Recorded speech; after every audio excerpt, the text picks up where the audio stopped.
Bonjour à toutes et à tous, bienvenue dans cette nouvelle édition de l'actualité. Le gouvernement togolais va réitérer son engagement pour la promotion et la consommation des produits locaux à travers la deuxième édition du mois du consommé local lancée ce vendredi à Lomé. Les détails, c'est dans ce journal.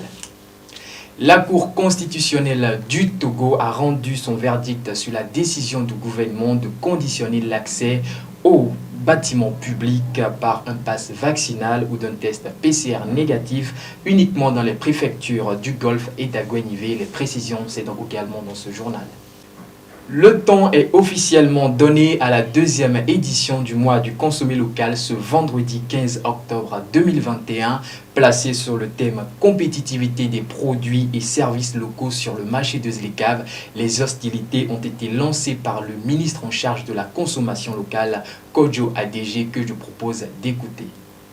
Pour cette seconde édition, dont le thème a un lien avec la zone de libre-échange continentale africaine, voudrait non seulement qu'on continue de faire la promotion des produits et services locaux au niveau de notre sous-espace UOMOA, mais nous permettre de travailler avec les acteurs pour plus de compétitivité sur le marché africain, un marché qui présente un potentiel de 1,3 milliard de consommateurs. Nous allons continuer de donner cette visibilité qu'il faut aux acteurs en faisant passer régulièrement, comme nous l'avions fait l'année dernière, les spots. On fera de la publicité, la pub pour l'ensemble de ces acteurs-là, pour leur donner l'occasion de faire connaître davantage leurs produits. Nous allons travailler à la question de la certification, nous l'avons abordé. Et vous savez, de façon beaucoup plus ciblée, les acteurs majeurs de cette chaîne de la consommation locale, ces acteurs, ce sont les TPME. Donc le gouvernement signera cette charte-là qui est revue avec ces acteurs. La ville de Tchévié dispose désormais d'une unité de production agroalimentaire de jus d'ananas et de tomates en purée, fruit d'un partenariat entre le FAEJ et le CR Azir au profit des entrepreneurs de la région maritime, Herman Adadé et Samson Kwevi pour le compte rendu. Ils en ont rêvé, cette fois c'est fait. Nos machines là, ce sont des machines qui coûtent très cher. Donc, quand on finance la plupart des jeunes qui sont dans la transformation agroalimentaire, après avoir payé une seule machine, c'est fini. Il manque de fonds pour faire le fonds de roulement. Et ils se débrouillent comme ça et puis après, ils se retrouvent dans les pays. Donc, ce centre vient à point nommé, vraiment pour pallier à ces problèmes-là. Un problème résolu surtout au profit de la consommation locale. À compter de ce 14 octobre, les entrepreneurs togolais opérant dans le secteur de la transformation agroalimentaire de la préfecture de Zio et par ricochet de la région maritime peuvent produire du jus d'ananas et transformer les tomates en purée et le tout bien sûr sur place. Une unité de production équipée de matériel moderne est désormais disponible à Tchévié. Au niveau de l'équipe, il y a un ingénieur agroalimentaire qui est permanent avec eux et qui assure vraiment toute la traçabilité du produit, depuis la matière première jusqu'au produit fini. Inauguré par le ministre en charge du développement à la base, cet espace aménagé est le fruit d'un partenariat entre le CRASIO, Centre de ressources pour l'artisanat de Zio, et le FAEJ, Fonds d'appui aux initiatives économiques des jeunes, en février dernier. Déjà, nous allons pouvoir boire du jus made in Togo, produit par l'ananas qui est de Zio. Donc il y a au niveau de la localité la promotion même des produits du terroir. Deux, ce centre permet de mutualiser les équipements de production. Donc il y aura une utilisation partagée de ces équipements-là. Et du coup, la petite unité de transformation est à côté aussi des producteurs locaux. Ça fait sur la chaîne des débouchés immédiats pour les producteurs d'ananas ou les producteurs de tomates. Vous voyez donc la création d'emplois tout au long de la chaîne. Ce projet a été possible grâce à l'appui technique et financier de la GIZ à hauteur d'une enveloppe d'environ 30 millions de francs CFA. Le 70e numéro du rendez-vous des entrepreneurs Jeudi Jose a tenu toutes ses promesses ce 14 octobre. Il s'est déroulé dans une ambiance riche en échanges sur les défis de l'entrepreneuriat face au consommé local. Plus de détails dans ce reportage signé Liberté Arando et Pierre Nika. Nombreux sont les défis auxquels se confronte la jeunesse entreprenante togolaise de nos jours. Mais ces challenges deviennent de plus en plus importants face au consommé local. C'est d'ailleurs l'essentiel du message véhiculé lors du panel marquant le 70e numéro du Jeudi Jose. On a constaté qu'il y a un problème de vision d'abord. Des fois, on entreprend tout juste parce que quelqu'un a entrepris. Après, il y a un problème de manque d'information. On manque d'outils de gestion de ce qu'on fait. Et donc, comme je l'avais dit aussi, il y a évidemment ce problème de communication. Après, on nous parlera toujours de problèmes financiers ou la difficulté pour trouver du financement. Mais moi, je pense que les besoins non financiers doivent être mis en avant en termes de formation, en termes de compétences, en termes de technicité et de la maîtrise de ce qu'on fait et de ce qu'on propose.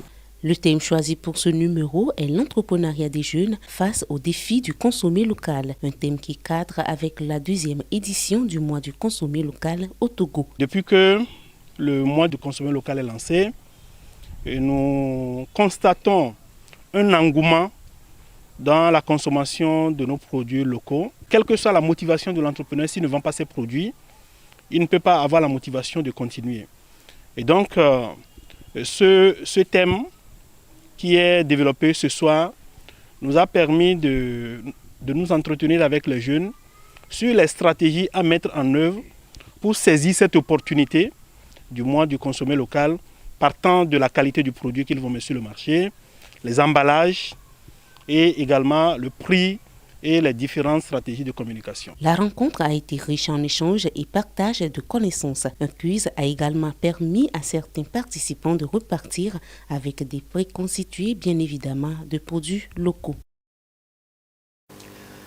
La Cour constitutionnelle du Togo, dans un avis rendu le 30 septembre dernier suite à sa saisine par la chef du gouvernement togolais, a qualifié de discriminatoire la décision du gouvernement de conditionner l'accès aux bâtiments publics par un pass vaccinal ou d'un test PCR négatif uniquement dans les préfectures d'Agoué et du Golfe.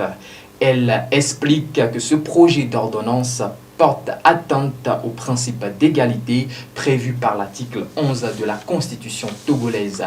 Les sages reprochent par ailleurs à ce test de ne pas aménager en raison de son objet du contexte sanitaire des dérogations explicites visant les personnes se trouvant dans l'impossibilité de présenter une preuve de vaccination ou de test PCR négatif, soit en raison de leur jeune âge, soit pour des motifs médicaux, soit encore pour d'autres motifs résultant de l'urgence.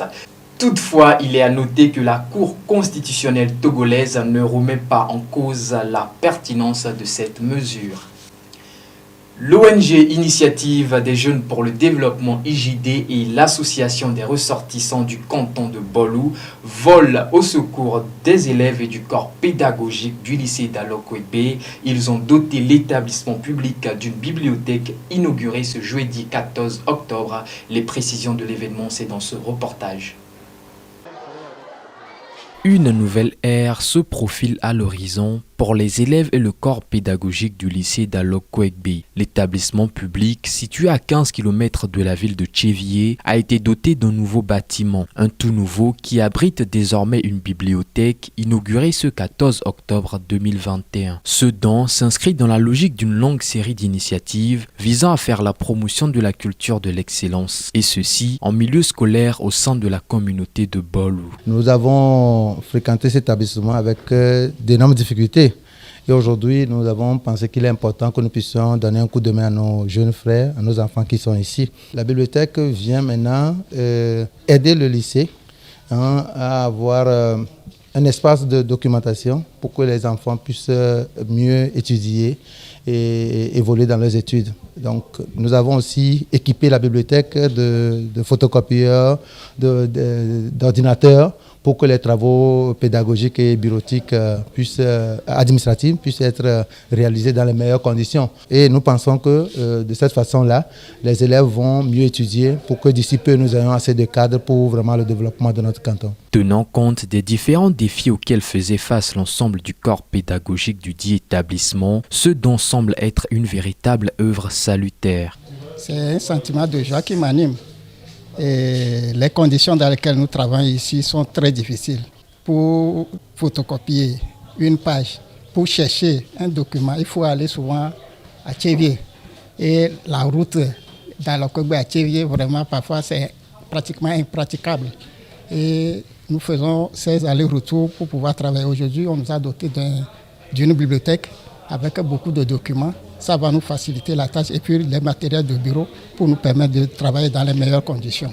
Cette rencontre a permis de faire d'une pierre deux coups. Outre l'inauguration, elle a aussi permis de primer les meilleurs élèves de l'année dernière des classes des collèges et lycées. L'initiative a été portée par l'ONG Initiative des Jeunes pour le Développement IJD et l'Association des ressortissants du canton de Bolou pour le développement Hariboud avec l'appui technique de la Maison des lycéens basée en France. Et ce sera donc tout pour cette édition. Merci de l'avoir suivi et à très bientôt.